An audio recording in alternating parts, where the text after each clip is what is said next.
అందరికీ నమస్కారం. ఏవండి, ఓసారి ఇలా వస్తారా? వంటగది గుమ్మంలో నుంచి భర్తను పిలిచింది ఉమామహేశ్వరి.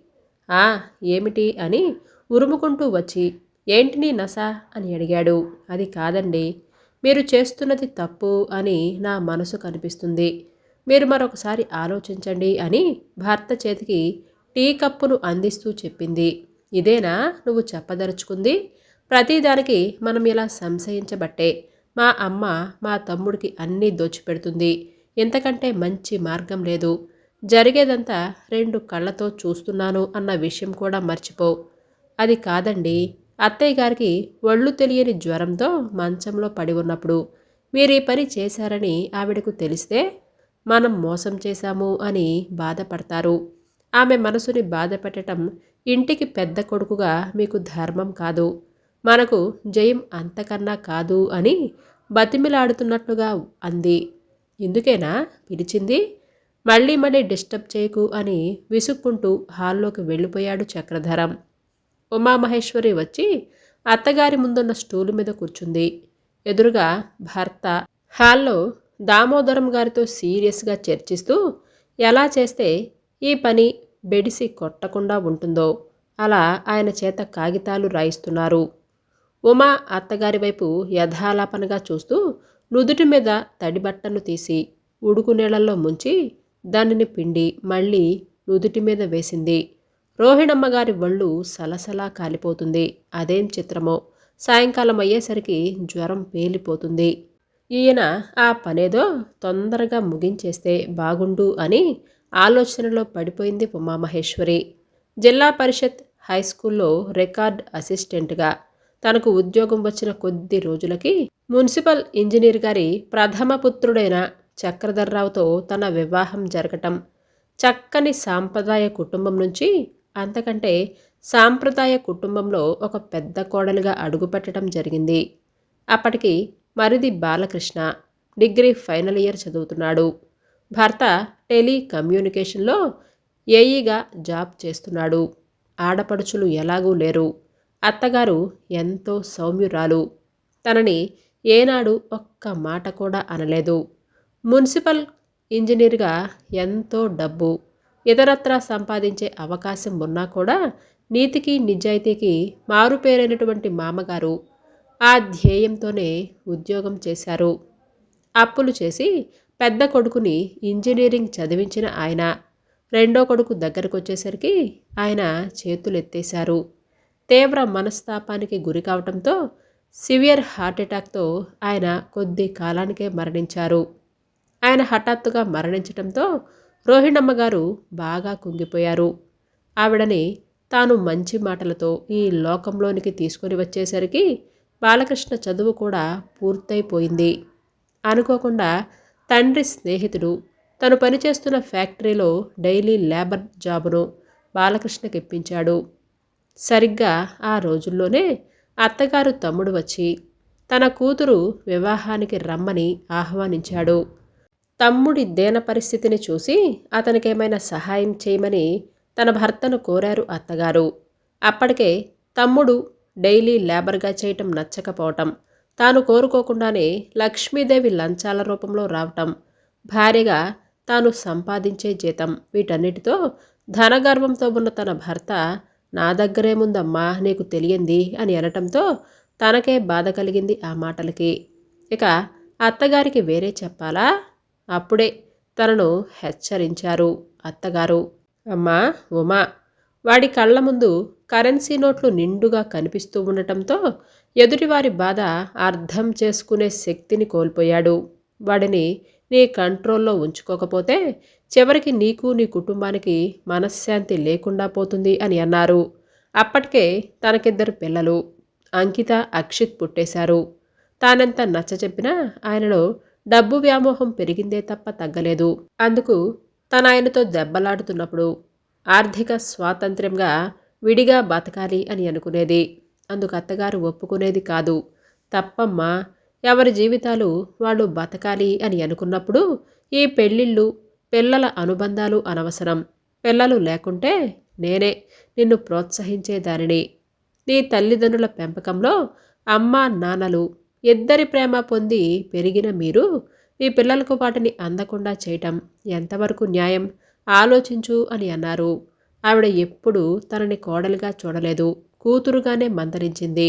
దాంతో తన భర్త తనతో ఏం చెప్పటానికి ప్రయత్నం చేసినా డబ్బు విషయంలో ఏం చెయ్యాలో మీకు బాగా తెలుసు కదా, మీ ఇష్టం వచ్చినట్లుగా చేసేసేయండి, నాతో ఎప్పుడు సంప్రదించాల్సిన అవసరమే లేదు అని అనేసింది తను.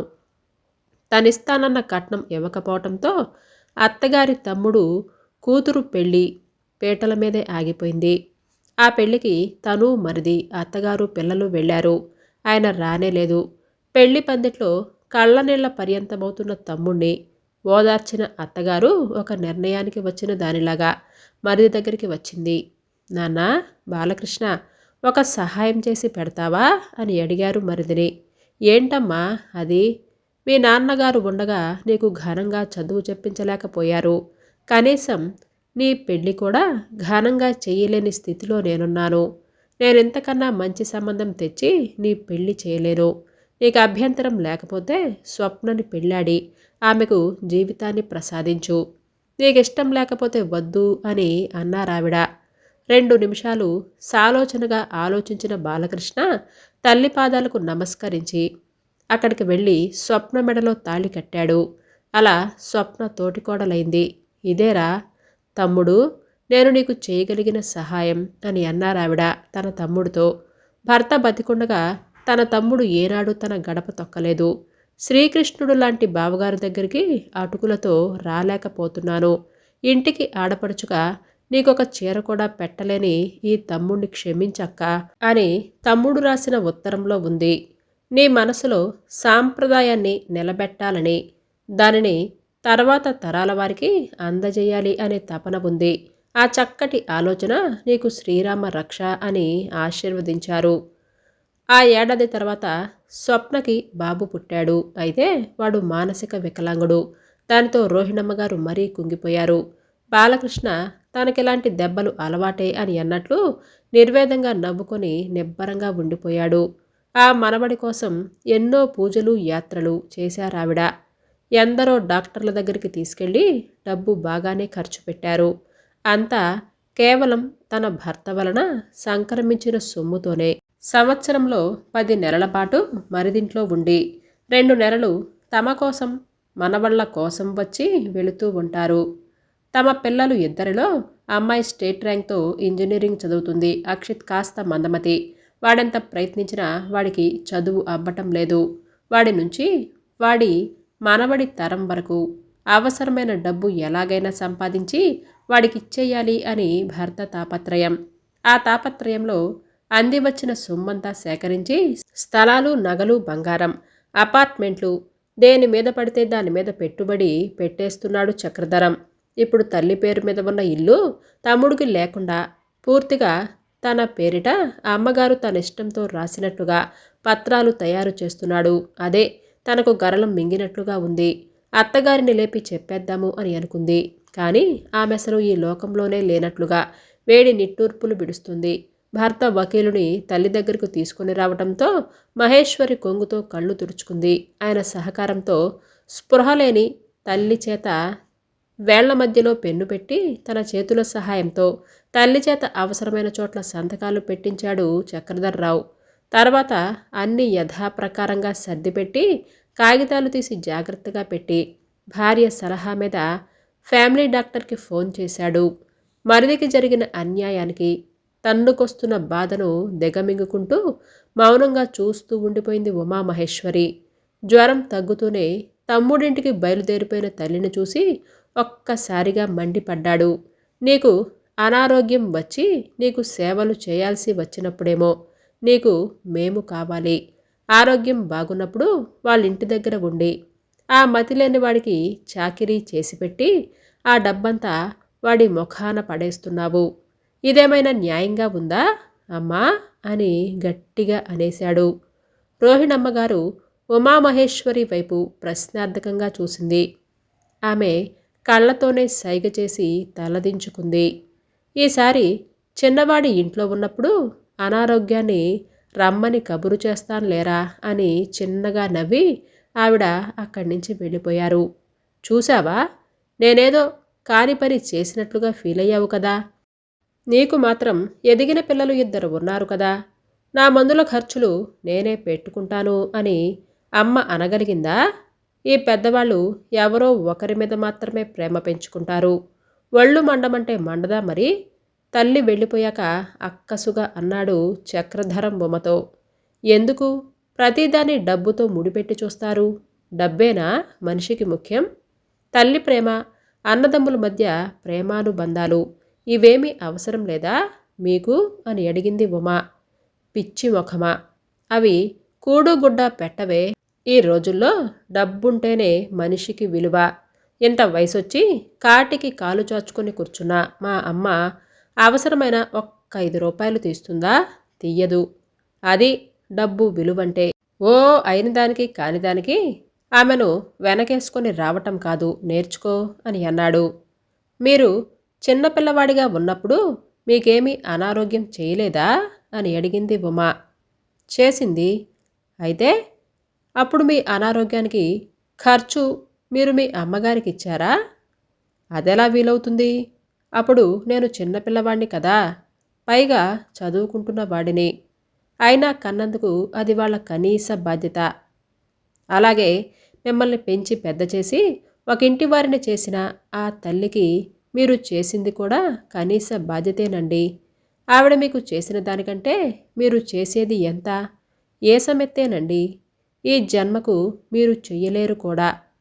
మీరు జ్వరంతో కలవరిస్తున్నప్పుడు తన గుండెలకు హత్తుకొని మీ చెయ్యి తన మెడ చుట్టూ వేసుకొని నేనున్నాను నాన్న, భయపడకు అని ఆమె తానే ప్రపంచమై మిమ్మల్ని ఓదార్చి ఉంటుంది.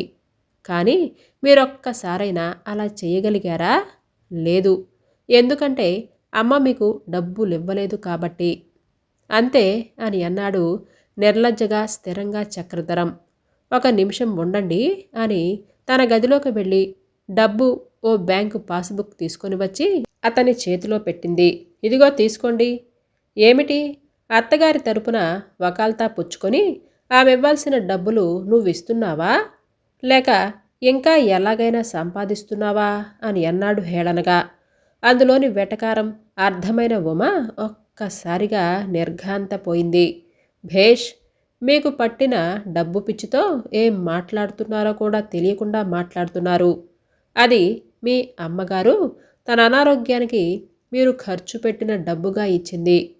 ఇక ఈ పుస్తకంలో ఉన్న సొమ్మంతా మీ అమ్మగారికి మీ నాన్నగారికి పెన్షన్ మంజూరైన నాటి నుంచి మన ఇంట్లో ఉన్న కాలానికి చిన్న సొమ్ము.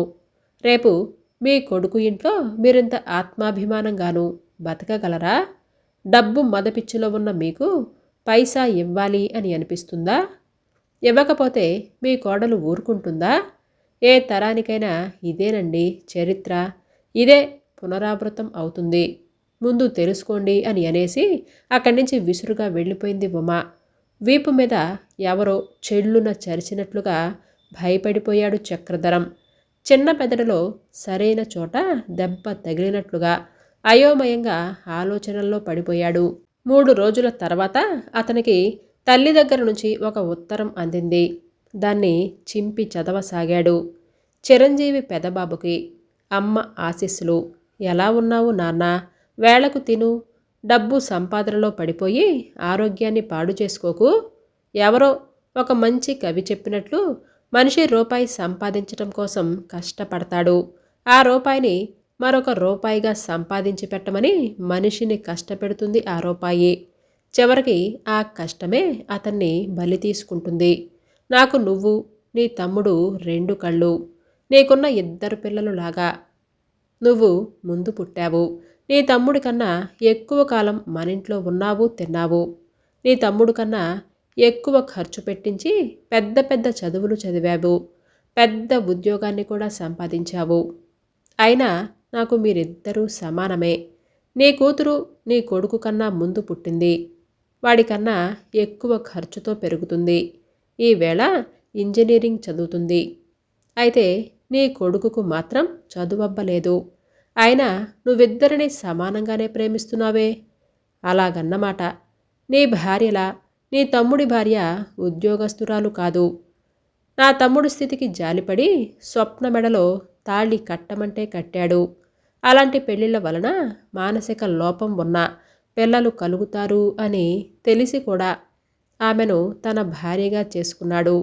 నీ పిల్లల్లా ఆరోగ్యవంతుడు కాడు తమ్ముడు కొడుకు. నీ కొడుకుకు చదువు అబ్బటం లేదని, వాడు భవిష్యత్తులో సుఖంగా ఉండాలని నువ్వు ఆశిస్తూ ఏ రకంగా సంపాదించకూడదో అన్ని రకాలుగా సంపాదిస్తున్నావే. మరి నా రెండో కొడుకుకి ఆర్థిక సహాయం చేయటం కోసం ఎక్కువ కాలం వారి దగ్గర ఉండటం న్యాయం కాదంటావా చెప్పు. అవతలి వాళ్ళు తప్పు చేశారు అని చెప్పటానికి నిర్భయంగా చూపుడు వేలెత్తి చూపిస్తాము. కానీ అందులో మన వైపు 3 తప్పులను సూచిస్తూ 3 వేళ్ళు ఉన్నాయి అని మరచిపోతాము. తమ్ముడు పరిస్థితి నీకు వచ్చి ఉంటే ఏం చేసేవాడివి? నువ్వేం చేసేవాడివో నాకు తెలియదు, కానీ నేను మాత్రం అప్పుడు ఖచ్చితంగా నీకు కూడా అండగానే ఉండేదాన్ని. నిన్నెలా ఆశీర్వదిస్తున్నాను అని నువ్వు అనుకోకు. ఇది కేవలం నీకు తెలియచెప్పటం వరకే నా ఉద్దేశం. నేను మీ ఇంట్లో ఉన్నంత కాలానికి ప్రతి పైసా ఉమ చేతికిచ్చాను. నీకు వెంటనే ఆ డబ్బు ఇచ్చేస్తాను అని అంది ఆమె. ఆమె జీతమంతా తీసుకుని కేవలం బస్ పాసు, ఇతర ఖర్చులకు కేవలం 1000 రూపాయలు చేతుల్లో పెడుతున్న నిన్ను మందలించలేక ఆ డబ్బు ఆమెను వాడుకోమన్నాను. నాకన్నా అభిమానం గలామే నీ చేత తిట్లు తింటూనే కావలసిన డబ్బును అడిగి తీసుకుంటుంది తప్ప నేనిచ్చిన పైసా ముట్టుకోకుండా ఆ పుస్తకంలోనే వేస్తుంది. నా ఇంటికి అనారోగ్యంతో వస్తావు అని అన్నావు. అనారోగ్యం చెప్పిరాదురా నాన్న. అనారోగ్యం వస్తుంది అని అనుకుంటే ఇక మీ ఇంటికి రాను. తలకొరివి పెద్ద కొడుకు పెట్టక్కర్లేదురా. నీకు కష్టమైన భాషలో చెప్పాలంటే ఇష్టమైన వాళ్లే పెట్టాలి. అందుకు నేను నీకు ఆ సమయం కూడా వృధా కానివ్వను. ఎందుకంటే ఆ సమయంలో వచ్చే సంపాదనను నువ్వు కోల్పోకూడదు అని నా ఉద్దేశం. ఇక అంత డబ్బు సంపాదిస్తున్నావు, రేపు నీ సహ ఉద్యోగికి ఎవరికో కన్ను కొడుతుంది. ఏ ఇన్కమ్ ట్యాక్స్ వాళ్లకో సందేశం పడేసి వినోదం చూస్తాడు. నా క్షేమం కోరే తల్లివైతే ఇలా ఆలోచిస్తావా అని అనుకుంటున్నావు కదూ? లేదయ్యా, జరిగే అవకాశాల గురించి గుర్తు చేస్తున్నానంతే. ఆనాడు ఆస్తులన్నీ ప్రభుత్వం పరమైతే నీ పిల్లాడి పరిస్థితి ఏమిటి? చేతులు కాలేక ఆకులు పట్టుకొని నువ్వేం చేయగలవు? సకల సంపదలను తలదన్నే సంపద సంతృప్తిరా. ఈ వయసులో కూడా నా బిడ్డలకు ఒకరికి 10 నెలలు, మరొకరికి 2 నెలలు ఆర్థికంగా సహాయపడగలుగుతున్నాను అన్న సంతృప్తే నా ఆరోగ్య రహస్యం.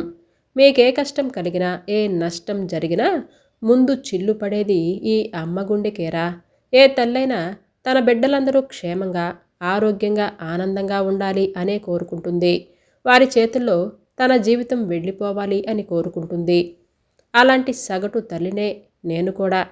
నువ్వు కోరి ఉంటే తమ్ముణ్ణి ఒప్పించి నీ కళ్ళెదుటే ఇల్లంతా నీ పేరు మీద రిజిస్ట్రేషన్ చేయించి మరీ ఎక్కడికి వచ్చేదాన్ని. ఈ విషయం నువ్వు డబ్బులిచ్చి రాయించిన వకీలు గారే చెప్పారు. ఆయన్ని ఏమీ అనకు. ఆయన కూడా ప్రస్తుతం నీ పరిస్థితుల్లోనే ఉన్నాడు. ఎప్పుడైనా ఈ అమ్మను తలుచుకో. నిన్ను కోరేది ఒక్కటే, మనిషి ఎంత సంపాదిస్తున్నా వేళకు 3 పూటలా తినాలి. అలా అయితేనే మర్నాడు ఇంకా సంపాదించగలడు. ఎట్టి పరిస్థితుల్లోనూ వేళకు భోజనం చెయ్యి. ఈ అమ్మ మీద ఏమోలో గౌరవం ఉన్నా ఈ మాట ఒక్కటి పాటించు. ఉంటాను. ఆశీస్సులతో అమ్మ. అమ్మా, నన్ను క్షమించమ్మా. కన్నీళ్లతో పాదాలు తడిపేస్తూ చేతిలో కాగితాలు ఉండగానే తల్లి కాళ్ళను 2 చేతులతో చుట్టేసి ఎక్కెక్కేడుస్తున్న చక్రధరం తలను ఒళ్ళోకి తీసుకుని మాతృప్రేమతో నోటమాట రాక దుఃఖించసాగింది రోహిణమ్మ గారు. ఉమని కూడా చెయ్యి పట్టి దగ్గరికి లాక్కొని అక్కున చేర్చుకున్నారామే. అమ్మా, నేను తప్పు చేశాను, చాలా పెద్ద తప్పు చేశాను. ఇదిగో నీ ఎదురుగా ఈ కాగితాలను ముక్కలు చేసేస్తున్నాను. ఇంతకాలం డబ్బు వ్యామోహంతో తమ్ముణ్ణి ఎంతో అవమానించాను. వాడు కష్టాలకు పరిస్థితులకు తట్టుకొని ఓర్పు సహనంతో నాకన్నా ఎంతో ఎత్తుకెదిగాడు. ఇక నుంచి వాడి కష్టమే నా కష్టం. వాడు నాకు తమ్ముడు కాదమ్మా, నా పెద్ద కొడుకు. ఈ మాట నీ పాదాల మీద ప్రమాణం చేసి మరీ చెప్తున్నానమ్మా. నీలో తప్పును చూపుడు వేలుతో ఎత్తి చూపిస్తున్నానే కానీ నా వైపు చూపిస్తున్న వేళతో నా కళ్ళు నేనే పొడుచుకునే స్థాయికి దిగజారిపోయాను అని తెలుసుకున్నానమ్మా. నన్ను నువ్వు తమ్ముడు ఉమా అందరూ క్షమించండమ్మా. అతని కళ్ళ నుంచి వస్తున్నవి అశ్రువులు కాదు, మాతృప్రేమ అనే గంగాజలంతో మలినపూరితమైన మనస్సు పొరలను కడిగేస్తూ పెళ్ళుబుకుతున్న అభిషేక జలం. రోహిణమ్మగారు ఉమ్మవైపు చూసింది. ఉమ్మ లేచి బాలకృష్ణను భర్త వద్దకు తీసుకొచ్చింది. తమ్ముడు, నన్ను క్షమించరా, నీ పట్ల ఎంతో అన్యాయంగా ప్రవర్తించాను, నన్ను క్షమించు. తమ్ముడి చేతిలో ముఖం దాచుకొని బావురుమన్నాడు చక్రధరం. అన్నయ్య, ఆ మాట నీ నోటి నుంచి ఎప్పుడూ రాకూడదు. మనం క్షమించు అని అనాల్సి వచ్చిందంటే అవతలి వ్యక్తి ముందు తల వంచటమే అని అమ్మ ఎప్పుడూ అంటూ ఉంటుంది. నువ్వు పెద్దవాడివి, నాన్నగారి తర్వాత నువ్వే నాకు తండ్రివి. నాకు నా కుటుంబానికి కావాల్సింది నీ ఆశీస్సులు తప్ప ఇలాంటి మాటలు కాదు అని వినమ్రంగా అన్నాడు బాలకృష్ణ. సోదర ప్రేమను అనుభవిస్తూ తమ్ముడు అని అంటూ ఆప్యాయంగా కౌగిలించుకున్నాడు బాలకృష్ణని. ఇద్దరు బిడ్డల అనుబంధాన్ని కళ్ళారా చూస్తున్న ఆ మాతృహృదయపూర్వక ఆనందం ఎన్ని జన్మలెత్తినా అమ్మ జన్మ ఎత్తిన వాళ్ళకే అదృష్టం అని చెప్పక తప్పదు. హాయ్ అండి, ఈ కథ మీకు నచ్చిందండి? అయితే లైక్ చేయటం, సబ్స్క్రైబ్ చేయటం, షేర్ చేయటం మర్చిపోవద్దు. మీ అమూల్యమైన అభిప్రాయాలను నాకు కామెంట్స్ రూపంలో తెలియజేయండి. Thank you for watching.